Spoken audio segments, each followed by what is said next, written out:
Acho que já é boa tarde, não, ainda é bom dia. Bom dia novamente. É com grande prazer e alegria que eu apresento, para quem ainda não conhece, Professor Greg Woolf, do Institute of Classical Studies, London, que, enfim, é super bem conhecido para o público brasileiro, especialmente nos últimos meses, com a tradução de seu livro, de um livro chamado Roma, né, a História de um Império, e que tem, enfim, uma grande presença nas bibliografias, nos cursos no nosso país e, obviamente, no exterior, né? O professor Greg Woolf tem como tema Religious Fundamentalism in the Age of Cicero e, com grande alegria, passo a palavra. Thank you very much. Well, thank you very much for inviting me, and Claudia, it's lovely to be here. Oh. Haven't said anything yet. It's very nice to be back here. Thank you, Claudia. Thank you, Federico. I've really enjoyed the conference, and there's nothing quite so enjoyable as hearing the beginning of the last paper of a conference, is there? So let's go on from there. I know that people get very anxious about the argument, so I thought I'd put it up first. So this will, so you know where I'm going, and that's the summary. And what I want to do is to present an argument that's based partly on a broad contextualization of Cicero and Caesar and their writing about religion, and a new, if you like, view of how philosophy fits into this. As the Romans expanded the geographical range of their power, from the 5th century onwards, their relationship to the gods of their neighbours, of alien peoples, was transformed. From the beginning of the 4th century BC and perhaps earlier, we hear of efforts made to expand the number of public cults and to bring gods from other peoples into the city of Rome. And there's a few key dates here, and you can see how in the course of conquering the Mediterranean world, in the 3rd century in particular, Romans domesticate the gods of others within their city. And this is a story that has often been told. I'm not going to tell it again in detail. Sometimes the key starting point is often the Evocatio of Juno Regina from the city of Veii by Camillus, and the dedication of a temple to her on the Aventine. And although we know less about some of the other cases, and they're certainly not all Evocationes in a technical sense, we can see that through the 2nd century, the city of Rome becomes filled up with temples to alien gods. Now, not all of these appropriations were made in the same way. Some and different kinds of religious sanction were sought, oracles, appeals to Sibylline books, long debates in the Senate, of which we have a few records. And we can see a sort of pattern. Usually there's some outside threat or fear. A plague in 293 prompts the importation of Aesculapius. Various military crises can be connected with other gods arriving. And the best attested case is the case in 204 BC, when Cybele is brought from Pessinus in Anatolia and established as the Magna Mater Deorum, the great mother of the gods, with her own temple on the Palatine and games at the Megalensia and eunuch priests and all of this. And a lot has been known about this, a lot's been written about this. And in front of the temple of the of Mater Magna Deorum, civic drama was performed just like it was in Athens at the Greater Dionysia and the Linnea. And this story was clearly very important much later, because we had this nice image on a tombstone at the 1st century AD, the 1st century CE, of showing the famous scene where a boat carrying the image of the goddess is brought into Rome by one chosen member of the senatorial families. Now, Cybele is apparently the last major addition to the roster of foreign gods who are given public cult in the Republic. So we have this intense period of lots of gods coming in, and then it stops. And I'm really interested in why that happens, what you might call the closing of the Roman mind to alien gods. There's no real consensus about why this happened. Sometimes people connect it to the Bacchanalian affair in 186, although that wasn't really about bringing in new gods. Maybe there's some connection between that panic about a different kind of religion. But for whatever reasons, the Romans, from this point on, seem to start treating the gods of their neighbours a bit differently. Now, what's this has been pointed out many times, but what's less often pointed out is that it's only a temporary break. That by the early 1st century CE, gods start arriving again. The most famous is the establishment of Isis in the temple on the Campus Martius, the Iseum Campestri, built by Caligula, so this gives us quite an early point, and then built up much more so by the Flavian dynasty, who owed their control of the city of Rome and the empire to Isis's patronage up to a point. And then there are many later examples, the cult of Alagabal, the cult of Sol Invictus, that in some ways brings bits of Mithras into a public setting for the first time, and of course eventually Constantine and Christ. Now, these are not public cults in a very formal sense, in that they're not decided by the Senate and they're not put under the charge of the Queen de Cymfrey. But then the locus of authority in Rome has changed over these 9 centuries or so.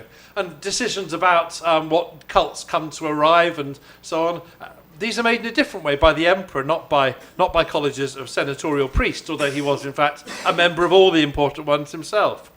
But they're official in the sense that they're funded by emperors, they're patronised by emperors, they're promoted by emperors, their images appear on imperial coinage. So there's no real getting away from the fact that the Roman mind is opened again.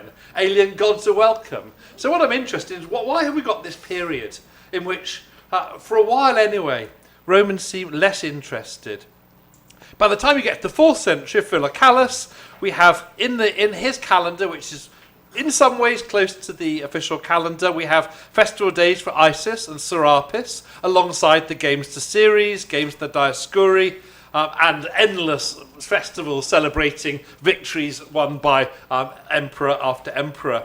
And when you look at the regionary catalogue, the catalogue of the building of the city of Rome that is circulated in some manuscripts along with the calendar of Philocalus, we find temples of Isis, temples of Jupiter, temple of Jupiter Dolicanus, all listed alongside the other temples. There's no real discrimination made between them. Now, emperors, I think, follow trends rather than lead them. A proliferation of new gods which are not public is known throughout the city. There are all those many small Mithraea. There are the synagogues. There are foreign deities worshipped at older shrines, as happened on the Janiculum, where Syrian gods were worshipped in the grove, the Lucus Farini. And this might seem a bit surprising if we remember that in the very late Republic and the very early Empire, so if you like from, say, 60 to 30 or 60 to 40, there are episodes of persecution of worshippers of the Egyptian gods and expulsions of worshippers of the Jewish gods. So the late Republic, the early Empire, is unusual in this respect, and emperors are simply following along with this. By the 2nd century, Christian writers like Minucius Felix took it for granted that everyone knew that Romans worshipped everybody. So we have here this Minucius Felix, a Christian apologist, writes, "So we see through all the empires and provinces and cities, each people has their own rites. All towns will worship their own gods," and then there's the list. The Eleusinians worship Ceres, the Phrygians the Mother, the Epidaurians the Aesculapius, the Chaldeans Belus, the Taurians Diana, or Artemis if you prefer, the Syrians Astarte, the Gauls Mercury, and the Romans worship everybody. So this idea of Romans, if you like, so Romans are back in their comfort zone of worshipping everybody, the gods of the world, the gods of Rome. Mm-hmm. Now, all this highlights, I think, just how unusual that period in the late Republic and the early 1st century CE is. And this is, in a broad sense, the world we've been talking about for 2 days now, the period of Cicero, illuminated by Cicero's lifetime, and also, of course, by writers of others, Varro, Caesar, and others. For a period of just a few generations, Romans seem publicly and privately to have become hostile or resistant to other people's gods. They've stopped seeking them out. They no longer welcomed them in the city. They occasionally even drove out people who worshipped them. And this is also a period in which Rome is expanding most rapidly. So here's the stage of Roman expansion. I'm sure this is familiar to everybody, but the point I want to underline is that most of the Roman Empire is conquered in the lifetime of Cicero or the lifetime of Augustus. If you look at areas of the which are actually under Roman control before Cicero was born, it's actually a relatively small chunk. And as Cicero grows up, and then under Pompey, Lucullus, Caesar, and a few failed fellas like Crassus and so on, there's this very rapid expansion, and Augustus carries on with it, and being a bear of very little brain, it takes him a while to realise you don't need to keep conquering the world if you rule it already. And so somewhere late in the last decade of Augustus's reign, conquest slows, and after that it's only very insignificant places like Britain that receive much imperial attention. Now this period in which Rome seems closed to others is my justification for using the term fundamentalism in the title. And it's an experiment, and today might be the day in which it shows it's a failed experiment. Who knows? But the term fundamentalism originated in the 19th century in a self-conscious movement of Protestant Christian groups who were describing their own reaction against what they saw as threats, the negative consequences of modern life. And originally it denoted a sort of back-to-basics religious movement, which combines social conservatism and appeals to scriptural authority. And in so doing, like most conservative reactionary movements, concealed the fact that it was actually very new. And in the 20th century, we've seen Jewish fundamentalism, we've seen Islamic fundamentalism, we've seen Hindu fundamentalism, which shows it isn't all about scripture. And in all these cases, there are fundamentalism is a product of modernity. It's a reaction to the outside. It's about conflict between religious groups. It's about challenging established authority. Then it conceals its modernity in a rhetoric of tradition. And although the ancient world is not the same in all respects, what I suggest is it helps us think a little bit about some of the religious developments of the age of Cicero. And the circumstances of late Republican Rome are not the same as those of the modern world. But I'm using this term fundamental as a convenient shorthand for people doing things like restoring traditional temples, reviving the Salian priesthood, and driving the worshippers of other gods out of the city of Rome. I want to talk a little bit now about Roman expansion and Roman religion, because we haven't talked much about how they fit together, but it is important. Now, most studies of Roman imperialism begin, I suppose, now with the work of William Harris in the late 1970s and the early 80s. And Harris wrote in his book, War and Imperialism in Republican Rome, about how Romans felt that they needed wars to be bella justa, to be just wars in order to be successful. And he talks about the way in which the official law, the priests who manage diplomacy with other peoples are involved in this. And there are many other religious dimensions of warrior Rome, battlefield vows and manubiae, triumphal temples when you get home, and the triumph itself, of course. And by and large, all the responses to William Harris's book endorsed his view. Now, we endorse the view that says Roman militarism ended up with a slightly militaristic religion, and as my old tutor Keith Hopkins used to say, the opposite conclusion would be more interesting.